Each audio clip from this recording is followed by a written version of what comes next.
I'm Carol Owens, and this is Stockbridge Updates. There's a great Berkshire story, and I even believe that it's true. It was pretty well documented, one by a contemporary and one by a fellow 50 years later. Here's the story. There was a farmer in Dalton. It was the Revolutionary War, and he rode off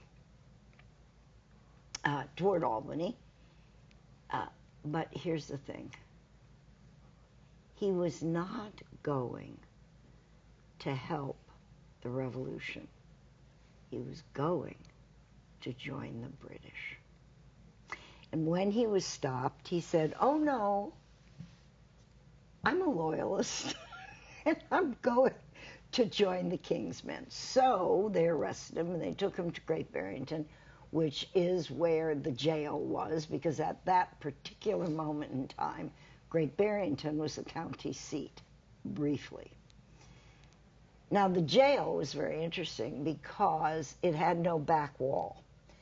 I'm not sure what happened to the back wall. I mean, the iron door worked just fine, but there was no back wall, so he could walk out any time. But he kept his word and stayed in the cell, and did not walk out the back wall unless he got permission from his jailer. Now, the time came, and the jailer came to him and said, "The court is in Springfield.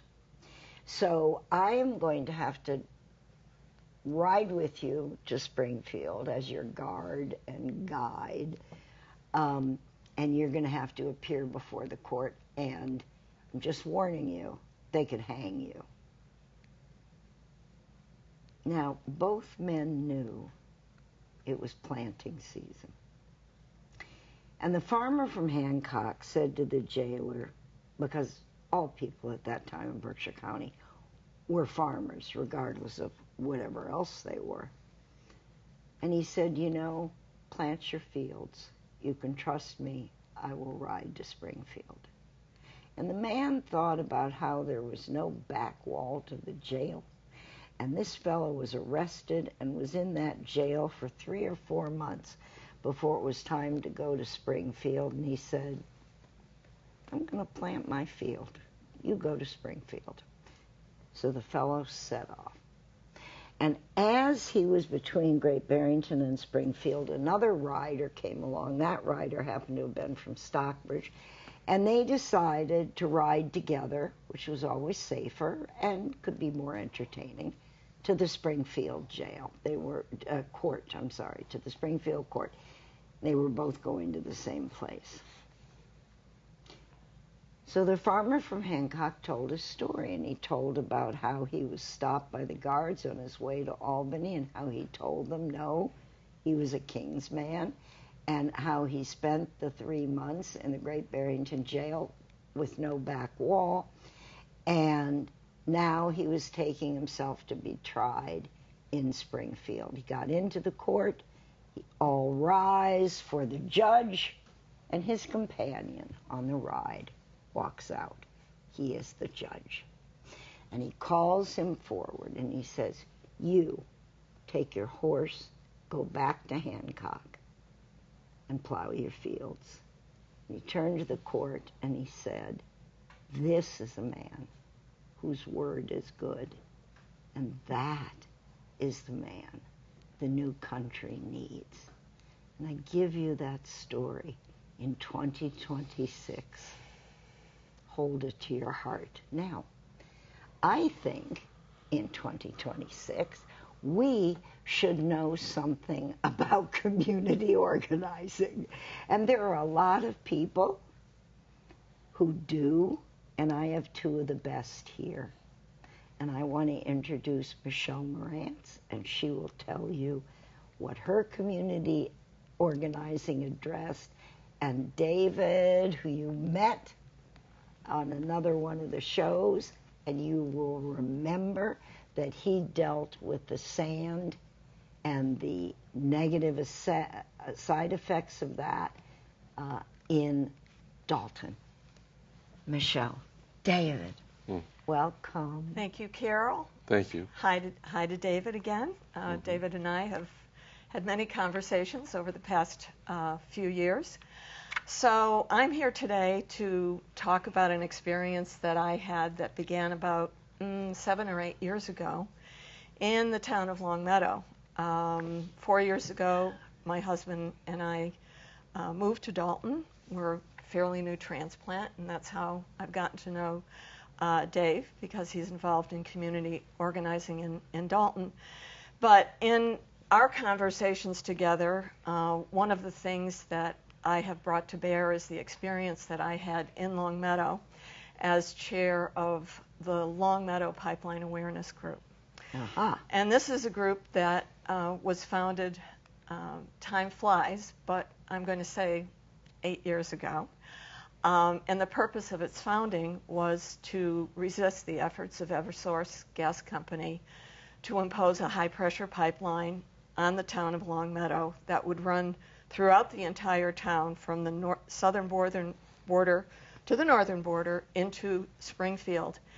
High-pressure pipeline, totally unnecessary, in addition to the regular gas pipeline distribution system. Let me stop you and ask you something, just for those folks that are not familiar.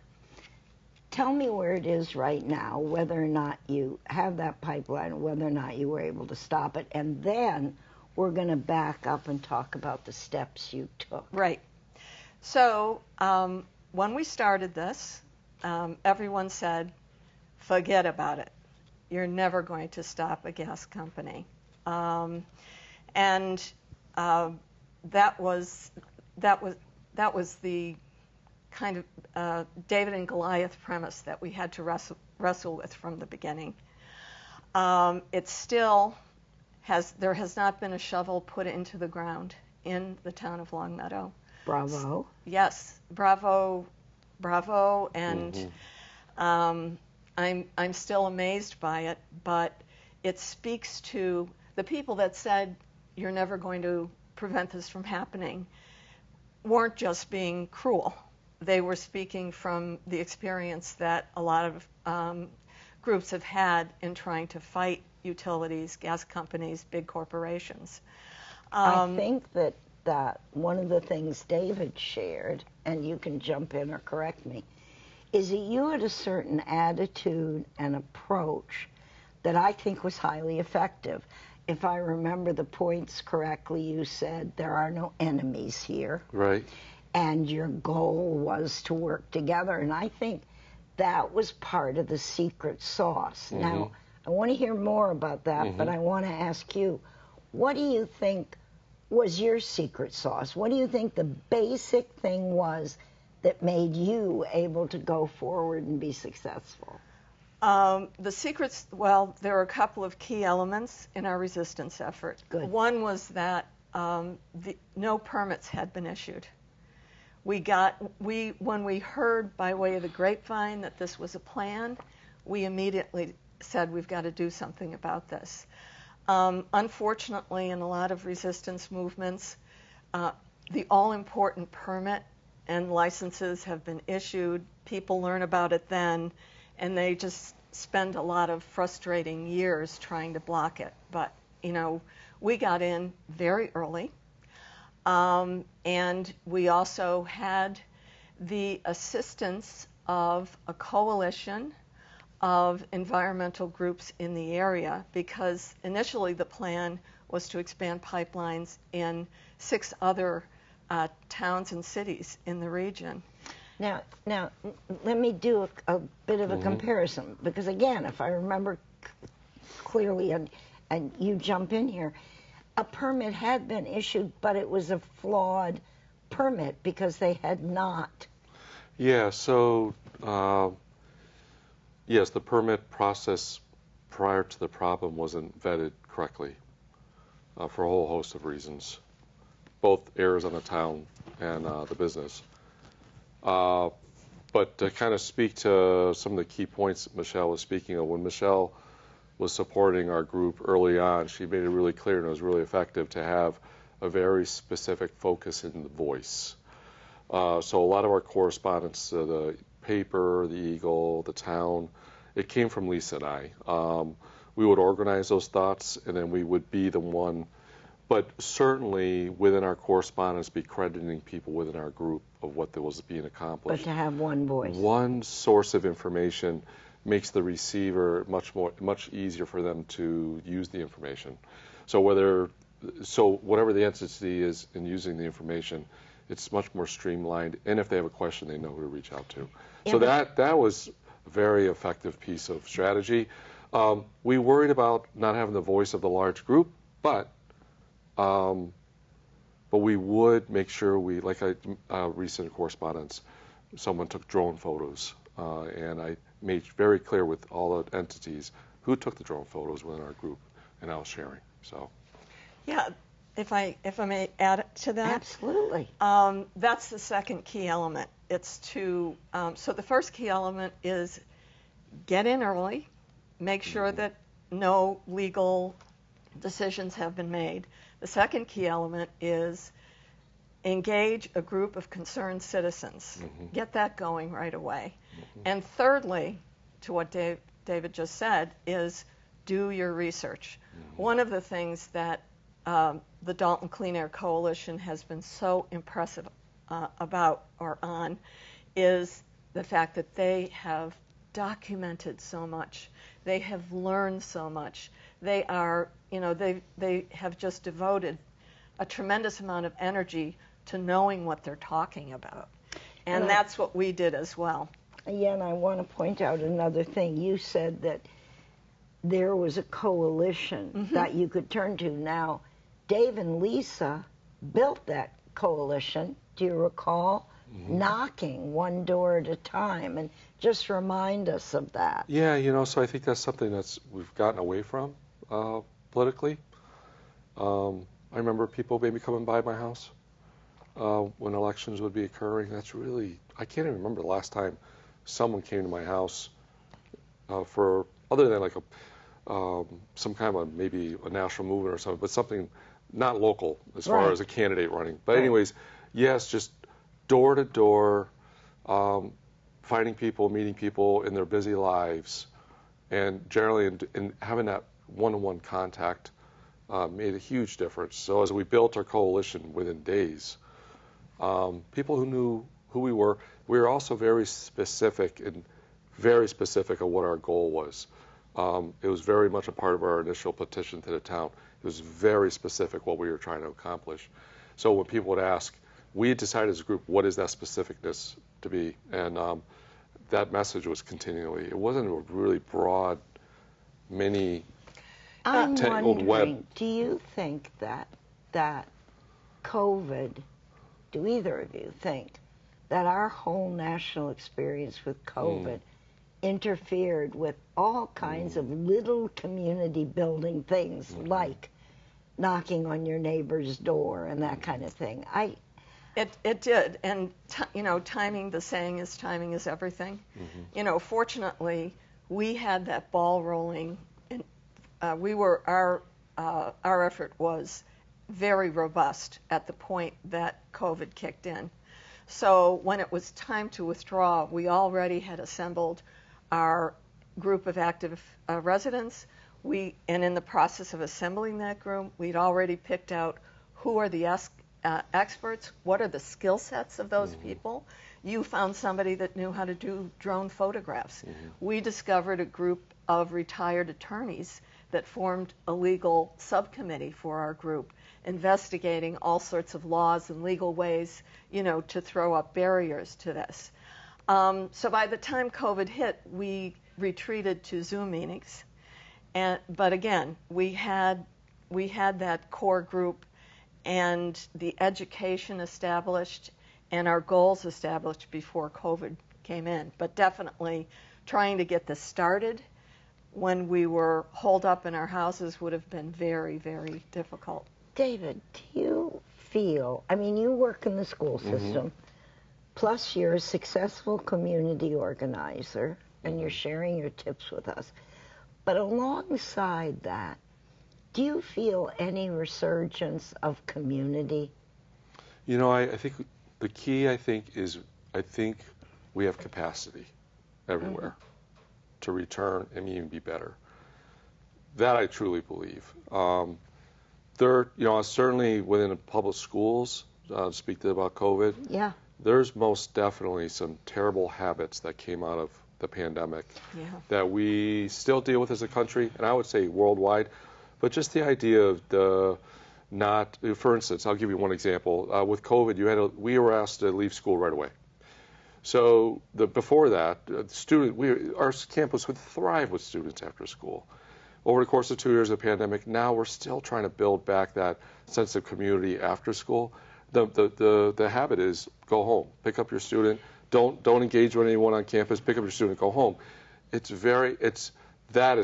you kind of take that and you put it across everything. That's kind of how people are behaving. It's just much less social outside of their social group. So all the professionals in their lives, they're not really engaging with. It's very short. It's affected certainly politics on a national level, but all the way down to the local level, even within a neighborhood, how people communicate with each other. Please. But what I will say in terms of, and I agree with you entirely that there remains fallout from COVID, but what I will say about having, an outside corporate presence decide they want to transform a small New England town for not a good reason, any reason that we could locate, was the fact that it did create a sense of community. The resistance effort really joined people together, and joined people together in understanding what they wanted to retain as far as the nature of the town and how important the safety of the students and the elderly in our town was, because of the scientific evidence about pipeline leaks being having a very negative impact on the elderly and the youth. In addition to the pipeline, of course, Tennessee Gas was going to have to build a gas processing facility a quarter mile from an elementary school. So, once people found out that they were building a gas processing, a meter station a quarter mile from the elementary school, the PTA got behind the resistance effort. We had the school committee issuing public statements of opposition. We had the Board of Health in town saying, no, this isn't a good idea. And, eventually, on a federal level, Senator Warren, Senator Markey, and Congressman Neal all wrote letters of opposition. But that wasn't an automatic thing. Before they wrote those letters of opposition, public statements of opposition, we had to make sure that we had a select board in town that didn't think it was a good idea. And when we started our effort, 4 out of 5 select board members thought it was a great idea to welcome Eversource. So another community building act was to join together to vote in people and vote out those people that sat on the select board and vote in new members who were opposed. I'm watching David nod at everything you're saying, and I'm thinking to myself that folks can learn with confidence that there are commonalities in the process of community organization. And you started to list the first 3. I would say a key is persistence. There's many evenings. I've said this. My wife and I weren't looking for the problem. We were actually looking for a way to get more involved. But to the core, my energy still when I go at this is around supporting my neighbors. Right. And protecting your community. And I think people are willing to listen more when that is very much conveyed. If it's conveyed that it's for you, that people I think are not going to listen as much. But this takes a lot of time. Just letting people understand that not me. You know, we've said there's certain things that and the communication back, but we've been very careful about using the same kind of language, like generational disregard, just key phrases and words. But I would just say, when it comes right down to it, within a movement, you can think of any movement around anywhere. It really comes down to a few people. And Lisa and I are part of a leadership team that routinely gets together. But it really takes someone. My wife, Lisa, has been, I would say, the most involved as far as the research and the record collection. Keeping. Yes. But I would say there's been many nights, I'll come home and we kind of made a rule with our family that we don't really talk about it right away. And if we do talk about it, it's for like 10 minutes. Because for a while, early last spring, it was consuming our lives. And it was getting to the point where at times we just had to take a break. So persistence, I think, is so important, because at some point you're going to feel like nobody cares.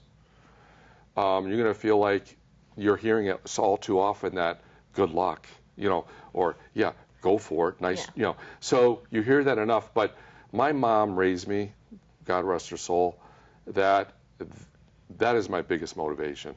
When someone tells me good luck or it can't be done, basically people who know me well basically say in return, get out of Dave's way. Because that's the kind of spirit you need within the group, that persistence. Because I and Lisa will keep going. Another thing my mom told me was, if you don't get the answer with this person, go to the next person. Don't stop until you get the answer you need. And we've done that. And in doing so, we've educated the town. And all too often, again, as far as not having an adversarial role with the town, Right. but all too often now when I run into people that I didn't even know a year and a half ago, they say to me, the very first thing, thank you, Dave, thank you, Lisa, thank you for all the work your group is doing, because it's really helping us. We're informing them. And like I said in the first time we met, I don't think people go into their works within town government, their jobs, to want to fail. I think they're overwhelmed. And I think that's part of what corporate America relies on small towns especially, not be able to be overwhelmed by the complexity of the problem. So that's where that persistence really is needed. I felt that way when I watched. And I'd like both of your reactions to this, because in large part you have to say it failed. Lee, Massachusetts tried to take on GE and the EPA. There's a powerful combination to prevent that awful dump, right, in their pretty little town. Right. And I felt that GE had now had too much experience with grassroots organizing and kind of knew how to derail it. And you've had 8 years of experience. You've had a year and a half. Going on 2. Let's call it close to 2 years. Sure. And in that, can you help the audience understand how they try to derail you, what you have to be persistent about? I mean, I think they lean on the fact that the town is overwhelmed. What the key is, I think Michele will state this too, is, I look at something 2, 3, 4, 5, 6 years, and sometimes with the leaning that the corporate has is there's a lack of laws around what they're doing. Because there's a lack of laws or bylaws, the town really can't do much. So my goal is, what are the laws have to be created at the state level? And this is where I'm trying to work with the other side of the state that is dealing with the same issues, a little further ahead of us than us. But what are the laws we need in the state that the towns could have support with? What laws can be given to the DEP? Right now, around sand mining, one of the reasons why there's been such a lack of oversight, there's not a lot of laws around it. Yeah. It's a lot. When you talk to the DEP, they very quickly say, "Well, that's under the purview of the town." If I can interrupt just for a second, that's true in Massachusetts. But when you start delving into this issue about sand mining, Wisconsin, Mm-hmm. Pennsylvania. It's going on Yes. And all west. Yes. out west. Right. The state of Wisconsin has really been afflicted with it. Mhm. And again, you know, appealing to experts to help Mhm. in your resistance. Yes. Some of those states have established scientific studies in place that can be cited to create laws here. That's right. So We have 2 minutes. Okay. I want to give each of you a minute. Can you see anything to tell Lee, Massachusetts? well, I want to say don't be afraid to get involved in politics. And what I mean by that is local politics, because that's the type of politics we have the most control over as residents. Because local politics helps build out your boards of health, your planning boards, your select boards that are key to helping to protect residents. And the other thing I'll say when I advise people to get involved in politics, people will say, I hate politics. I don't get involved in politics. And I will say very kindly, maybe you don't want to be involved in politics, but politics will get involved with you in Right. some way if you hang back. And looking at Lee, Massachusetts, because you guys have had a measure of success, and we go to those who have succeeded and say, what'd you do? How'd you do that? But looking at Lee, which they're putting the shovel in the ground, and that dump is going in over a water reservoir, which would have been clean water. I mean, it's very hard to understand this. Can you, with your persistence, can you see something else to tell them to do? I would just say, again, collaboration, inform, learn, yes, I mean, research, find out collaborate. Don't other be groups in the yes. state of Massachusetts that have been fighting this fight. Yes. And in New England, this is not an unusual fight. Yeah, it's not. Yeah. And also hook up with, there are groups that organize citizenry all over the place. We worked with community organizers to help us, and we worked with a nonprofit group that gave us technical advice. Okay, and let me just say, you can win. I think the hardest part is that citizens facing corporate America, say in the form of GE or Eversource or Patrica, which is more local, those are feel, oh well, what's the use? Well, statistically, I leave you with this. We actually win 92, that would be a 9 and a 2% of the time when we stand up and fight. And by that we, I mean we, the people. Michele, thank you so Thank much. you, Carol. Thank you, David, Carol. thank you so much. And Yes. keep persisting. Thank you.